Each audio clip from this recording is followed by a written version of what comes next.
Hello bachcho, let's read the question. These questions consist of two statements each printed as assertion and reason. While answering these questions, you are required to choose any of the following four responses. यहाँ पे इन questions में इस question में हमें दो statement दिए हुए हैं, एजर्शन और रीजन। जब इसका हमें आंसर करना है इस क्वेश्चन का, तो हमें कोई इन चार में से एक रिस्पॉन्स को चूज करना पड़ेगा। फोर रिस्पॉन्स इस तरीके से दिए हैं। ए, if both assertion and reason are true and the reason is correct explanation of the assertion.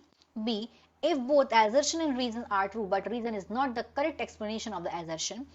C, if assertion is true but reason is false. D, if both assertion and reason are false. ए होगा अगर assertion reason दोनों true है और reason correct explanation है assertion का। B होगा अगर assertion reason दोनों ट्रू है बट रीजन करेक्ट एक्सप्लेनेशन नहीं है एजर्शन का। सी होगा अगर एजर्शन ट्रू है बट रीजन फॉल्स। डी होगा अगर दोनों assertion as well as reason दोनों के दोनों फॉल्स हो। तो यहाँ पे एजर्शन दिया है capitulum is also called racemose head, की जो कैपिटुलम है उसको रेसिमोज हेड भी बोलते हैं। इसका रीजन है in umbel peduncle is reduce to a point, कि जो अम्बल में क्या होता है, जो पेडंकल है रिड्यूस हो जाती है एक पॉइंट पर। सबसे पहले देखेंगे हम क्वेश्चन का की कंसेप्ट। की कंसेप्ट इस क्वेश्चन का inflorescence. Inflorescence, in fluorescence,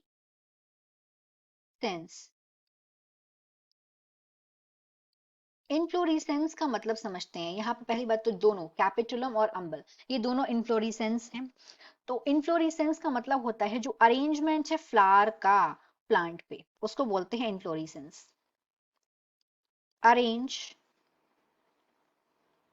arrangement of flowers, यहाँ पे फ्लावर्स के अरेंजमेंट की बात हो रही है और ये अरेंजमेंट हो रहा है प्लांट पर, इसको बोलते हैं इनफ्लोरेसेंस। तो यहाँ पे हम एजर्शन की पहले बात करते हैं। एजर्शन में बोला गया है कैपिटुलम के बारे में।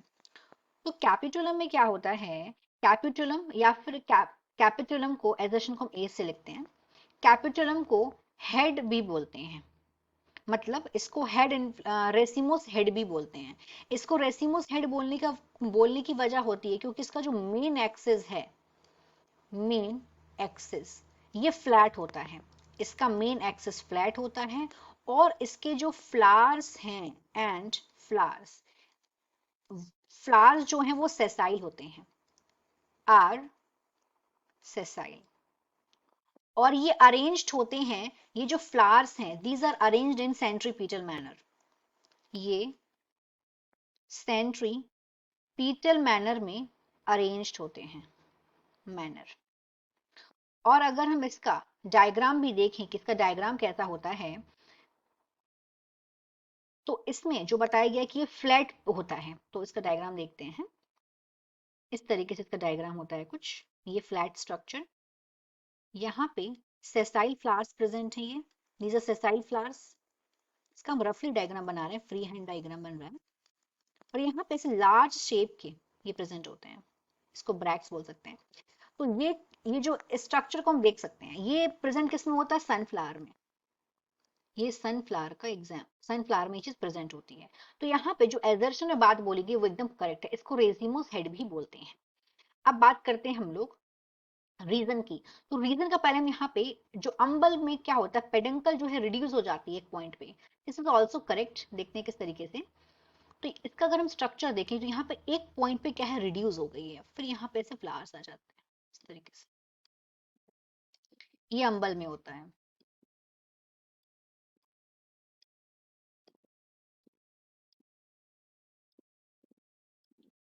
और इसमें अगर हम इसको इसको डिफाइन करें अच्छे से, तो अंबल में ये कंसिस्ट होता है number of short flowers stakes, इसको बोलते हैं पेडिसल्स। मतलब ये पेडिसल से कंसिस्ट होता है, पेडिसल्स से। और पेडिसल्स मतलब क्या होता है, शॉर्ट फ्लावर स्टेक, इनको बोलते हैं पेडिसल। ये स्प्रेड होते हैं एक कॉमन पॉइंट से, ये कॉमन पॉइंट है, this is common point, common point से। हमने इसको डायग्राम फॉर्म में पहले एक्सप्लेन कर दिया है। और ये दिखता किस तरीके से, अम्ब्रेला की तरह दिखता है। तो ये हो गया अंबल के बारे में बात। तो इसमें क्या हो रहा है, पेडंकल रिड्यूस हो जा रही है एक पॉइंट पे, तो ये वाली बात भी एकदम करेक्ट है। लेकिन यहाँ पे एजर्शन रीजन दोनों करेक्ट हैं, लेकिन जो रीजन है वो करेक्ट एक्सप्लेन नहीं कर रहा है एजर्शन को, क्योंकि दोनों अलग अलग यहाँ पे इन्फ्लोरेसेंस के बारे में बात हो रही है। कैपिटुलम के बारे में जो बात बोली गई this is correct, as well as जो अंबल के बारे में बात बोली गई ये भी करेक्ट है, लेकिन दोनों एक दूसरे, यहाँ पे जो रीजन है वो एक्सप्लेन नहीं कर रहा है, तो आंसर हो जाएगा B. So in this question, the final answer is B. If both assertion and reason are true, but reason is not the correct explanation of the assertion. Hope you understood it well. Best of luck.